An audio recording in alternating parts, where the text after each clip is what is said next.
দেশের অন্তত 11টা জেলা আকস্মিক বন্যার কবলে পড়ছে। এটা ভারত থেকে পানি আসছে, আমাদের বৃষ্টির পানি, উজানে ভারতের বিভিন্ন রাজ্যে বৃষ্টি হচ্ছে, সব মিলায় কিন্তু একটা মানুষের জন্য খুবই একটা, মানুষ এবং পশু পাখি সবার জন্য একটা খুবই ভয়াবহ পরিস্থিতির সৃষ্টি হয়েছে, একটা মানবিক সংকট আমরা বলতে পারি। তো আমরা জাতি, ধর্ম, বর্ণ, গোত্র, বয়স, লিঙ্গ, পেশা নির্বিশেষে আমাদের সবার এগিয়ে আসা উচিত।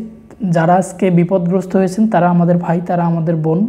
তো আমরা চেষ্টা করব সবার যার যার অবস্থান থেকে আমরা চেষ্টা করব যে যতটুক যে যেভাবেই পারি আমরা সাহায্য করব ইনশাআল্লাহ। আর যেহেতু সাহায্যের বিষয়গুলো গোপন রাখা উচিত, যে এমনও আছে হাদিসে যে ডান হাত দিয়ে দান করলে যেন বাম হাত জানতে না পারে, এভাবে দান করা উত্তম। তো আপনি প্রকাশ্যেও দান করতে পারেন, আপনি গোপনেও দান করতে পারেন।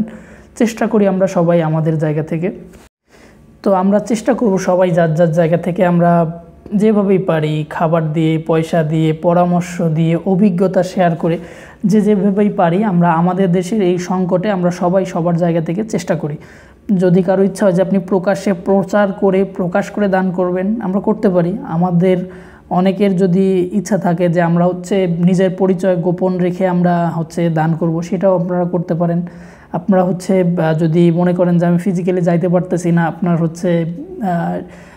মানে আমাদের দেশের যে মোবাইল ব্যাংকিং যে সিস্টেমগুলো আছে, বিকাশ, নগদ, এগুলো থেকে আপনি কিন্তু পরিচয় না দিয়েও বিভিন্ন সংস্থার কাছে, বিভিন্ন এনজিওর কাছে বা বিভিন্ন স্বেচ্ছাসেবী প্রতিষ্ঠানের কাছে আপনারা আপনাদের অর্থ সহায়তা পাঠাইতে পারেন। অথবা বিভিন্ন জায়গায় আমরা দেখেছি যে ঢাকায় টিএসসিতে এবং ঢাকা ভার্সিটিতে বৈষম্য বিরোধী ছাত্র আন্দোলনের যে ভাই বোনেরা আছেন তারা ত্রাণ সংগ্রহ করছেন। আমি এমনও খবর পেয়েছি যে ঢাকা থেকে দিনাজপুরের একটা ট্রেন, ওই ট্রেনের যাত্রীরা স্বপ্রণোদিত হয়ে কয়েকজন যাত্রী একটা আইসক্রিমের কার্টুন বা একটা বিস্কুটের কার্টুন নিয়ে সেইটা ধরে পুরা ট্রেনের সবার কাছ থেকে একটা ফান্ড রেজ করছেন, সবাই মিলে একটা টাকা উঠাইছেন।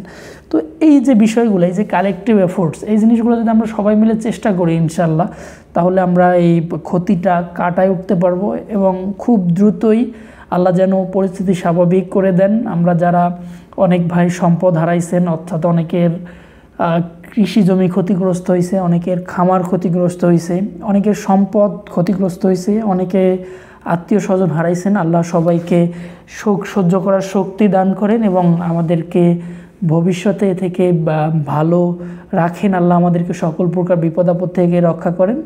সবার জন্য দোয়া করি, আপনারা আমার জন্য দোয়া করবেন। আল্লাহ হাফিজ।